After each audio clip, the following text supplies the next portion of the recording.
আম থাকতে থাকতেই কিন্তু এই আমের পায়েসটা বানিয়ে ফেলো, নইলে কিন্তু পস্তাতে হবে। গুড়ের পায়েসও খেয়েছো, সাদা পায়েসও খেয়েছো, আমের পায়েসটা না হয় একবার ট্রাই করাই যাক। তাহলে চলো রেসিপিটা শুরু করে দিই। এখানে নিয়েছি ভোগ চাল, আর মিক্সিতে নেওয়ার কারণ হচ্ছে গিয়ে 1-2 সেকেন্ডের মতো শুধু ঘুরিয়ে নেবো, মানে 1-2 সেকেন্ড। বেশি মিক্সি ঘুরালে কিন্তু একদম গুঁড়ো হয়ে যাবে, সেটা ভালো হবে না। যেহেতু গোবিন্দভোগ চাল, চালটা এমনিতে ছোট ছোট থাকে, সেই জন্য কয়েকটা চাল শুধু আধ ভাঙ্গা হবে, এইভাবেই কিন্তু করতে হবে। এখানে একদম মিষ্টি আম কেটে নিয়েছি, এটাকেও কিন্তু আমি পেস্ট করে নেব। তো দেখো এখানে দুধ বসিয়ে দিয়েছি 1 কেজির মতো, আর এখানে এখন ভালো করে দুধটাকে বলক উঠিয়ে নেব।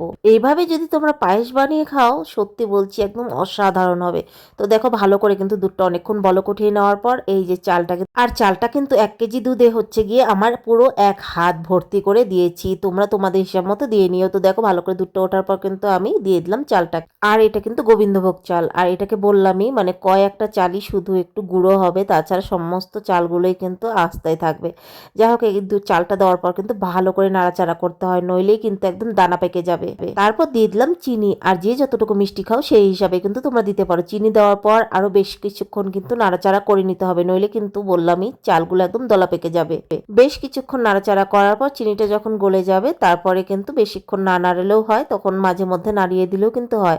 তো দেখতেই পাচ্ছ আমি কিভাবে নাড়াচ্ছি, আর এইভাবে কিন্তু এখন ভালো করে বলক উঠিয়ে নিতে হবে। তারপর মাঝখানে কিন্তু তোমরা যদি এলাচ পছন্দ করো পায়েসে, তাহলে অবশ্যই এলাচটাকে একটু হালকা গরম করে ফাটিয়ে দিতে পারো, মানে একটু গুঁড়ো করে আর কি, ওইভাবে আমি দিয়েছি। তো এলাচটা দিলে পায়েসের গন্ধটা অনেকটাই সুন্দর হয়। আর এখানে দেখতে পাচ্ছ অনেকটাই ঘনত্ব হয়ে এসেছে, কারণ গ্যাসের আঁচটা মিডিয়াম করে আমি অনেকক্ষণ হতে দিয়েছিলাম। এইভাবে গ্যাসের আঁচটা মিডিয়াম করে যদি আস্তে আস্তে হতে দাও, পায়েসটা কিন্তু সত্যি খুব সুস্বাদু হয়। তো দেখতেই পাচ্ছ এখন অনেকটাই ঘনত্ব হয়ে এসছে।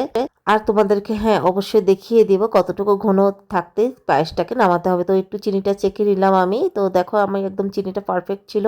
তো এখন কিন্তু আবারও ভালো করে একটু নাড়িয়ে চাড়িয়ে নিচ্ছি। আর আম থাকতে থাকতে এই আমের পায়েসটা একদিন অবশ্যই ট্রাই করে দেখো, সত্যি খুব ভালো লাগে, কিন্তু অবশ্যই মিষ্টি আম হতে হবে। আর এই তো দেখো দেখতে পাচ্ছ সুন্দর কিন্তু একদম ঘন হয়ে গেছে, মানে আমার পায়েসটাও একদম হয়েই গেছে, কারণ এটা যখন ঠান্ডা হবে আরো ঘন হয়ে আসবে। লাস্টে একদম দিয়ে দিলাম একটু সামান্য ঘি।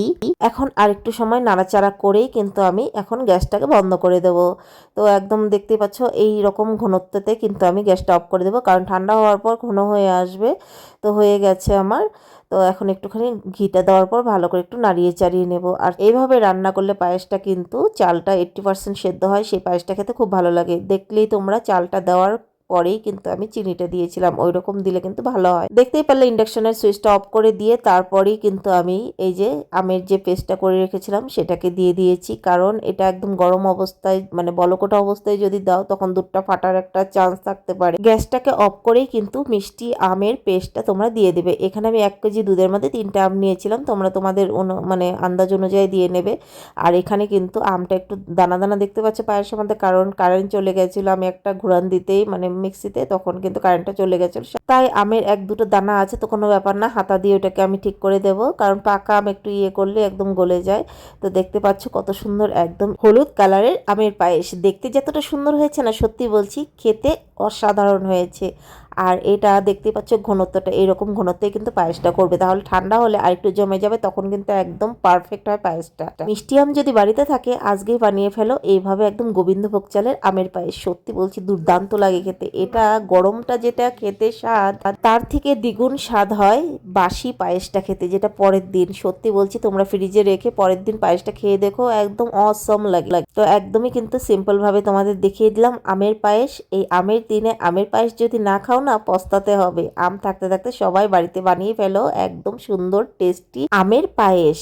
আর কার কার এই আজকের আমের পায়েসের রেসিপিটা ভালো লেগেছে কমেন্ট করে জানাতে ভুলো না। আর তোমাদের আশা করি রেসিপিটা খুব ভালো লেগেছে। আর হ্যাঁ, আম থাকতে থাকতে একবার অবশ্যই বাড়িতে ট্রাই করে দেখো, আশা করি তোমাদের এই পায়েসটা খেতে খুব ভালো লাগবে। পরের দিনের পায়েসটা তোমাদেরকে দেখাচ্ছি, বাসি পায়েসটা দেখো দেখতে যতটা সুন্দর হয়েছে না, খেতে দুর্ধর্ষ লেগেছে বাসি পায়েসটা খেতে। রেসিপিটা তোমাদের কেমন লাগলো সেটা কিন্তু অবশ্যই জানিও, আর তোমাদের একটা লাইক একটা কমেন্ট আমাকে আরো উৎসাহ করে তুলবে সুন্দর সুন্দর নিত্য নতুন রেসিপিগুলো তোমাদের সঙ্গে শেয়ার করার জন্য। যারা নতুন বন্ধু আছে চ্যানেলটা সাবস্ক্রাইব করা না থাকলে সাবস্ক্রাইব করে পাশে থেকে তাড়াতাড়ি করে পৌঁছে যাবে তোমাদের কাছে নিত্য নতুন রেসিপি।